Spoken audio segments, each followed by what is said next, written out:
Naura sontak terbatuk mendengar kata-kata tanpa filter yang baru saja keluar dari mulut sang suami. Sungguh dia ingin sekali meremas bibir Aksa agar tidak sembarang bicara. Apa maksudnya mas? Dasar mesum. Sergah Naura dengan wajah bersemu merah. Peletak. Dengan gemas Aksa menyentil kening Naura hingga sang empu mengaduh sakit. Aduh mas, kenapa sih suka banget KDRT? Kamu itu yang omes. Apa itu omes? Dahi Naura bergerut heran. Otak mesum. Kamu tadi berpikir apa tentang kata-kataku? Hah? Nggak ada mas. Nggak berpikir apa-apa kok. Dengan malu Naura mengusap tengkuknya. Maksud aku tadi menggigit bibir kamu. Memang kamu mengharapkan apa? Nggak ada mas. Mas makan sendiri ya. Aku mau ke kamar mandi. Mau ganti. Kamu ini nggak ikhlas banget ya dimintai tolong suami. Pakai alasan mau ke kamar mandi lah, apalah, itulah. Sini. Dengan kesal Aksa merebut piring yang masih tersisa setengah makanannya itu. Dia memang baru saja minta nambah kepada Naura. Masakan sang istri memang juara. Aksa rasa tidak ada restoran manapun yang bisa menandingi kelezatan masakannya. Jangan marah mas, aku mau ganti pembalut ini loh. Sudah penuh. Kesal Naura. Baru sebentar bersikap manis, ternyata Aksa kembali ke pengaturan awal, ketus dan judes. Sana-sana, usir Aksa. Sungguh sifat sang istri kadang membuat kepalanya pening. Setelah kepergian sang istri, dia melanjutkan makannya hingga piring yang dia pegang tandas tanpa sisa. Mas, aku pamit pulang ya, ujar Naura begitu dia selesai makan. Untung saja Aksa tidak menghabiskan bekal yang dia bawa, karena sedianya memang untuk makan dia dan Aksa. Pulang bareng aku saja, jawab Aksa sembari tetap fokus pada layar laptopnya. Waktu istirahat sudah habis, walau dia pemilik pabrik ini, tapi dia tetap disiplin seperti para karyawan lainnya. Masih lama mas, aku bosan di sini. Rengek Naura. Kalau bosan, kamu pandang saja wajahku ini.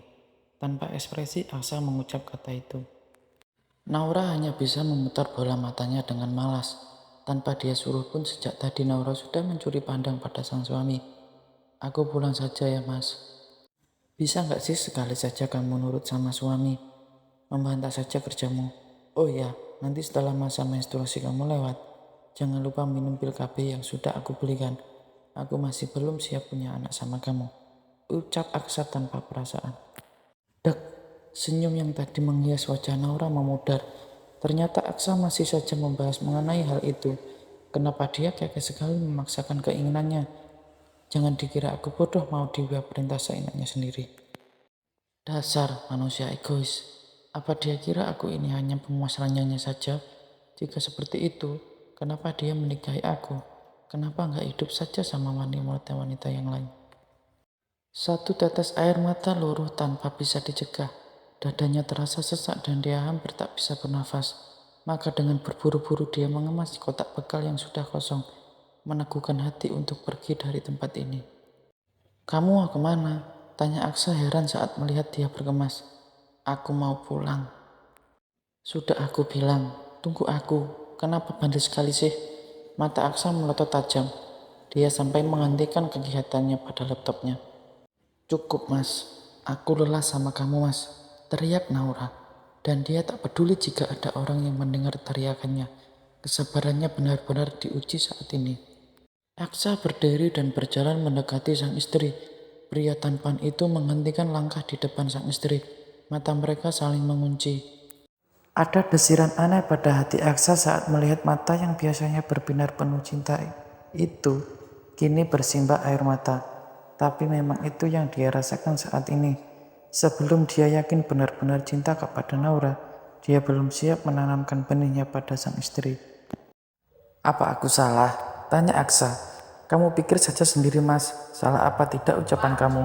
Apa sebegitu menjijikan aku di mata kamu mas, hingga kamu gak sudi menghamili aku? Lilih Naura dengan pilu. Aksa membeku.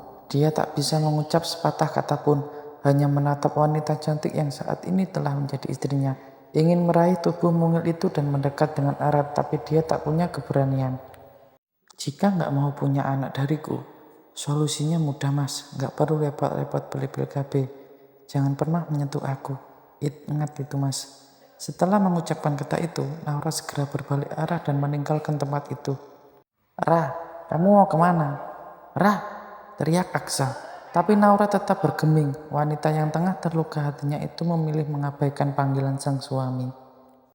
Aksa memaki dalam hati, meruntuki mulutnya yang memang kadang terlalu jujur. Harusnya dia memilih kata yang manis dan halus untuk membicarakan tentang hal itu. Lalu pria tampan itu kembali duduk di singgasananya, mengusap wajah dengan frustasi. "Sial!" teriaknya, dan pada saat itu Ferdi masuk. Tentu saja dia merasa heran dengan tingkah sang bos. Kesurupan di mana dia itu? "Ada apa, bos?" tanya sang asisten sembari menyodorkan berkas ke atas meja. "Apa aku salah bicara ya, Fer?" "Lah mana aku tahu, bos." Ferdi mengedikan bahu tanda tak mengerti. "Kurang ajar. Aku belum selesai bicara, Fer." Mata Aksa melotot, nyaris melompat dari tempatnya. "Oh, maaf, bos." Ferdi duduk di depan sang bos, menggaruk kepalanya walau sebenarnya tidak gatal sama sekali. "Ada apa, bos?" "Tadi aku lihat Rara juga seperti baru saja menangis." Sang asisten kembali bertanya. Dia mengungkapkan rasa penasaran kala mendapatkan Naura keluar dari ruangan sang bos dengan wajah sembab. Bukankah tadi dia datang dengan wajah ceria dan penuh semangat? Apa mungkin sang bos yang bermulut pedas telah melukai hatinya?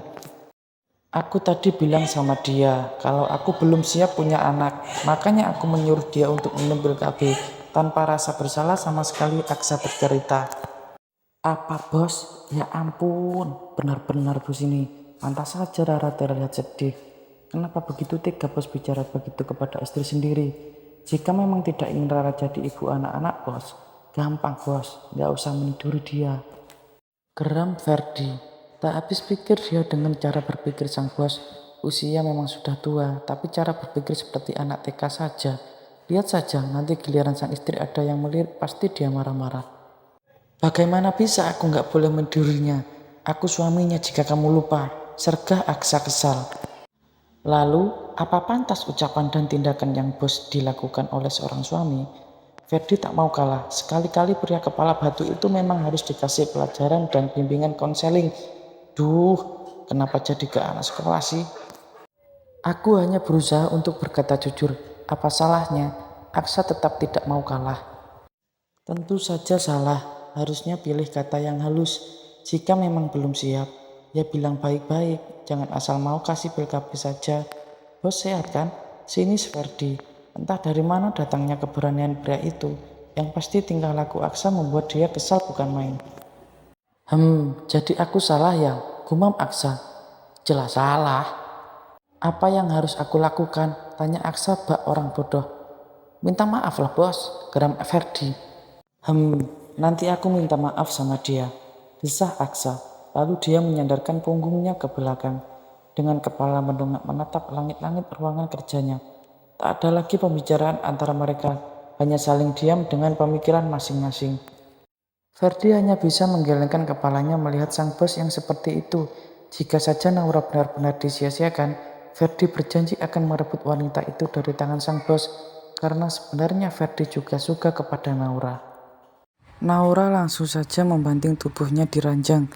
Begitu dia tiba di kamar, dia menumpahkan segala kesedihan yang masih mengelayut di hatinya. Tangisan pecah, mengisi keheningan di kamar apartemen. "Kamu benar-benar kejam, Mas. Jika nggak mau punya anak dariku, kenapa harus meniduri aku? Seharusnya kamu jaga jarak dengan aku. Jika seperti ini, aku sudah kehilangan kehormatan, dan kamu tak menginginkan aku.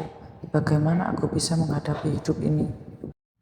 Naura terus saja menangis. Tak ada tempat untuk dia mengadu selain pada Yang Maha Kuasa. Jika saja dia tak sedang berhalangan, mungkin dia akan mengadu pada Yang Maha Kuasa saat sholat.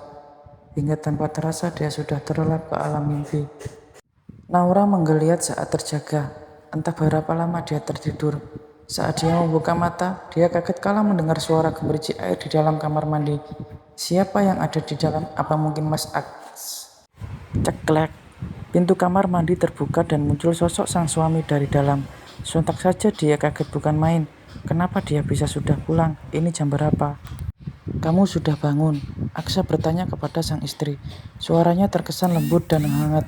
Wajahnya sudah segar dan mempesona. Sepertinya dia baru saja mandi. Naura bergeming. Dia melirik jam digital yang ada di atas nakas. Pantas saja, rupanya sekarang sudah jam 5 sore. Lama juga dia tertidur. Naura menurunkan kakinya ke lantai, dan dia bergerak menuju kamar mandi. Ra, apa telingamu bermasalah? Aksa mulai kesal.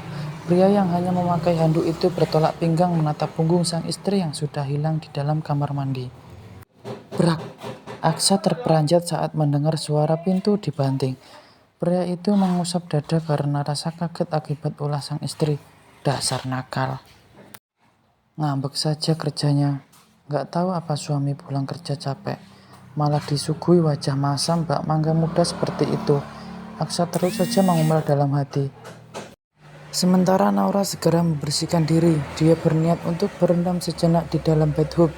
Mungkin segala lelah dan kesal akan ikut luruh bersama air.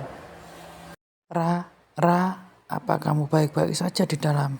Aksa terdengar menggedor pintu, disertai dengan teriakan cukup kencang. Naura hanya diam. Rara, kalau nggak mau jawab akan aku dobrak pintunya, ancam pria itu. Ada apa sih mas? Aku malas bicara. Naura balas berteriak. Entah Aksa dengar atau tidak, dia tidak peduli. Cepat keluar, jangan sampai kamu pingsan di dalam. Jangan urusi aku, kesal Naura. Karena Aksa terus saja berteriak, Naura segera menyidangkan mandinya. Dan seketika dia sadar jika dia belum mengambil baju ganti, mana belum bawa pembalut lagi. Dengan terpaksa dia meraih handuk yang berwarna putih, tidak terlalu besar, hanya bisa menutupi dada dan setengah pahanya.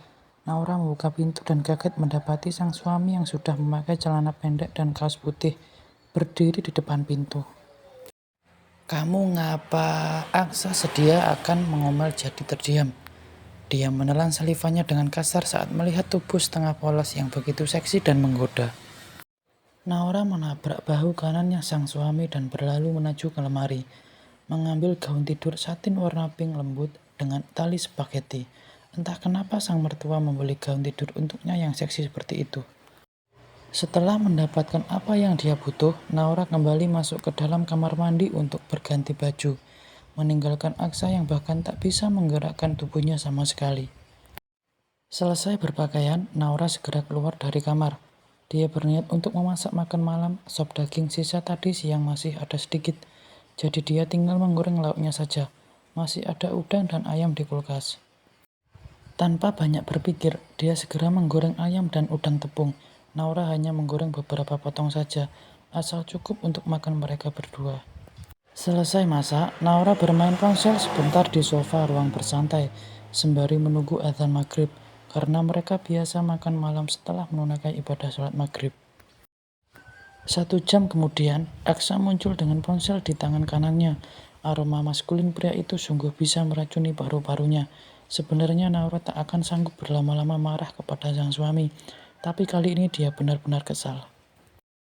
Melihat sang suami muncul, Naura segera berdiri dan berniat untuk ke ruang makan. Tapi langkahnya terhenti saat Aksa menarik pinggangnya, dan dalam sekejap dia sudah berada di dalam dekapan hangat sang suami. Maafkan aku, lirih Aksa. Mata Naura melotot. Apa? Dia minta maaf. Apakah ini pertanda bahwa akan ada hujan badai? Manusia kulkas ini bisa meminta maaf. Batin Naura bertanya-tanya. Kenapa minta maaf? Ucap Naura. Sungguh berada terlalu intim seperti ini tidak baik untuk kesehatan jantungnya. Dengar saja. Saat ini bahkan jantungnya berdegup kencang. Aksa semakin erat mendekap pinggang Naura dan menyingkirkan kedua tangan sang istri yang menyentuh dadanya. Aksa mengalungkan kedua tangan sang istri ke lehernya. Mungkin kata-kataku tadi menyinggung perasaan kamu. Napas hangat Aksa berhembus, menerpa kulit wajahnya. Bukankah Mas terbiasa berkata seperti itu dan tak perlu minta maaf? Aku sudah belajar menyiapkan hati agar bisa menerima setiap kata-kata pedas dari mulutmu. Naura tersenyum sinis. Tanpa ada pemberitahuan bahkan tanpa minta izin, Aksa tiba-tiba saja mencium bibir sang istri. Naura melotot kaget. Kecupan yang tadi lembut dan hangat kini berubah jadi lumatan yang panas dan menuntut. Naura tentu saja kalang kabut. Dia tidak sepintar Aksa dalam hal perciuman. Mungkin Aksa tepat untuk mendapatkan julukan God Kisser. Balas ciumanku sayang, bisik Aksa sensual. Dia menjauhkan wajahnya, lalu mengusap sisa saliva pada bibir sang istri. Dek, wajah Naura merona. Apa ini? Dia memanggilku aku sayang. Apa dia sadar atau dia sedang amnesia? Mengapa begitu mudah hati ini luluh? Kemana perginya kemarahan dan kekesalan dalam hatiku tadi? Maafkan aku, bukankah aku jijik atau kamu gak pantas untuk jadi ibu dari anak-anakku? Hanya saja aku butuh waktu untuk bisa meyakinkan diri dan hati. Baru kita akan program buat anak.